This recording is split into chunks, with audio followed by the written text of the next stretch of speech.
भविष्य से भेंट इस कार्यक्रम में उपस्थित विद्यालय के पालक शिक्षक के अध्यक्ष महोदय, प्रधान पाठक, आंगनबाड़ी आशा कार्यकर्ता, स्टाफ के साथियों और प्यारे बच्चों, पत्रकार भाई,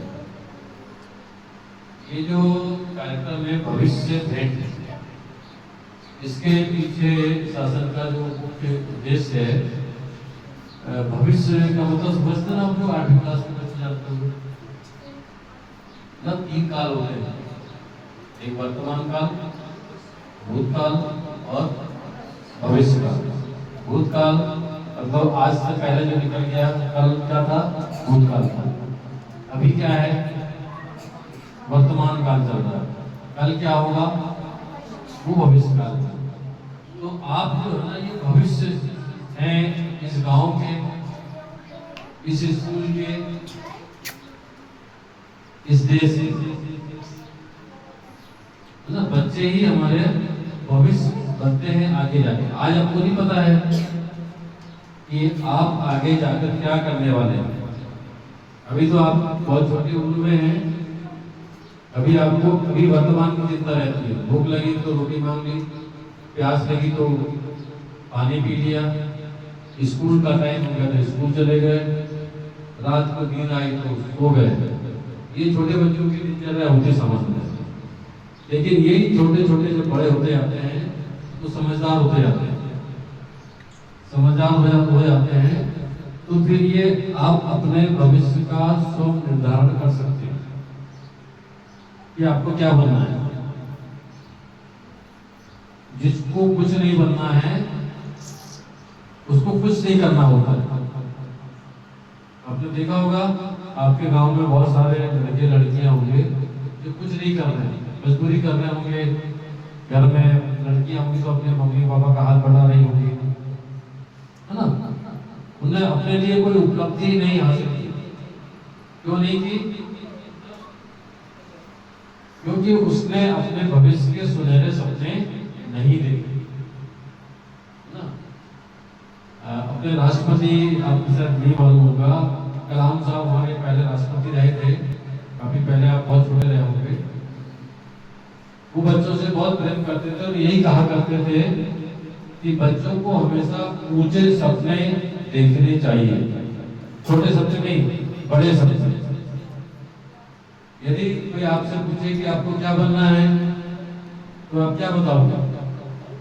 बताएं, आप क्या बनोगे बड़े होकर? बेटा बताओ, कुछ भी बोलो। हाँ, पुलिस बन। वेरी गुड, इसमें तालियां बजाओ। आप बताएं, आप क्या बनोगे बड़े होकर? खड़ो खड़ो क्या बोलो? डरो नहीं, फौजी। अरे वेरी गुड। आपके नाम बड़ी लड़की है, पुलिस। और कोई टीचर नहीं बनना चाहेगा? क्या बनना? शिक्षक। Very good.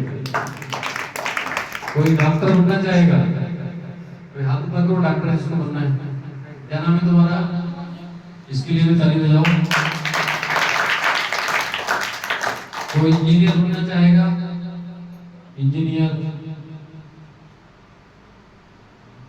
वेरी गुड, खड़ा हो, खड़ा हो। Very good, very good.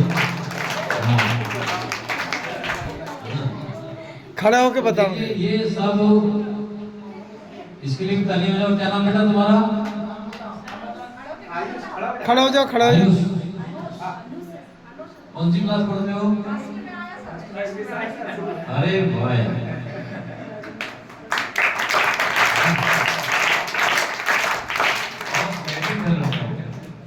ऐसे बच्चे। और किसी की इच्छा बताने की? आप ही से मिलने आए हैं, हम अपनी बात तो कह देंगे, आप लोग कुछ बनना चाहो तो बताओ। अरे कुछ तो बनोगे, क्या बनोगे? डॉक्टर। Very good. देखिए, मैं अब इस उम्र में आके डॉक्टर नहीं बन सकता, ये टीचर नहीं बन सकते, ये इंजीनियर नहीं बन सकते, लेकिन आप जो सोच लो वो बन सकते हो, मालूम है? क्योंकि अभी आपके पास अवसर है। अब बनने के लिए क्या करना पड़ता है? जैसे आप रोटी खाते हो, रोटी कितनी देर में बनती है? आधे घंटे में बन जाती है ना? जिस आटे को आप गूंथते हो वो कैसे बनता है? गेहूं को चक्की पे ले आते हैं, है ना? गेहूं कहां से आता है? खेत से आता है। गेहूं कितने दिन में आता है पता है आपको? कितने दिन में फसल पक के तैयार होती है? कितने महीने लगते हैं? 4 से 4.5 महीने, है ना? अभी 4.5 महीने में फसल कहाँ रहती है? खेत में, है ना?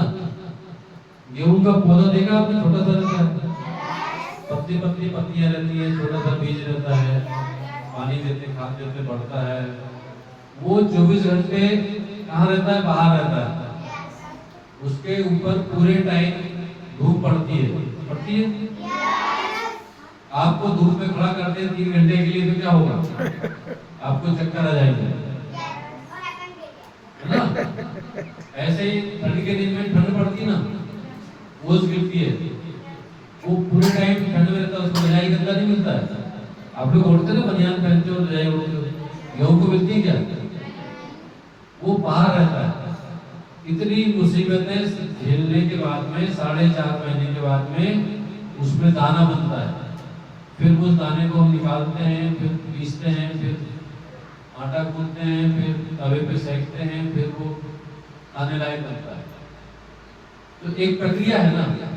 छोटी रोटी कितनी सी छोटी सी बात है, छोटी सी बात है रोटी, लेकिन उस रोटी के बनने की प्रक्रिया को पूरा होने में 4 से 5 महीने लगते हैं। उस बीज को आपको 6 महीने संभाल के रखना पड़ता है अगले साल बोने के लिए। तो ऐसे ही ये तो एक छोटी सी बात है, लेकिन किसी बच्चे का भविष्य या किसी बच्ची का भविष्य बनाना है तो ये एक लंबी प्रक्रिया, निरंतर चलने वाली प्रक्रिया है। आप सोच लें कि आप 3 घंटे 1 साल पढ़ लेंगे तो आपका भविष्य बन जाएगा। आप उस क्लास को पास कर सकते हैं, जिस क्लास में आप 3 घंटे पढ़ रहे हैं उस क्लास को 3 घंटे पढ़ के। लेकिन यदि आपको doctor, engineer, collector, deputy collector, teacher और भी जो बनना है, वैज्ञानिक, तो ये लगातार चलने वाली प्रक्रिया है। और ये पहली क्लास से शुरू होकर के जब बच्चा समझदार होता है, विशेषकर 6वीं 7वीं 8वीं में जाता है, इस समय आपको सोचना होता है। और उस सोचने के बाद आपको 9वीं 10वीं 11वीं 12वीं first year, second year, final, फिर कॉम्पिटिशन की तैयारी, 10-11 साल तक लगातार कोई बालक या कोई बालिका जब तैयारी करती है तब जाकर वो योग्य होती है। अभी आप लोगों ने खिलाड़ी देखे होंगे ना, क्रिकेट देखते हो ना, बैडमिंटन देखते हो।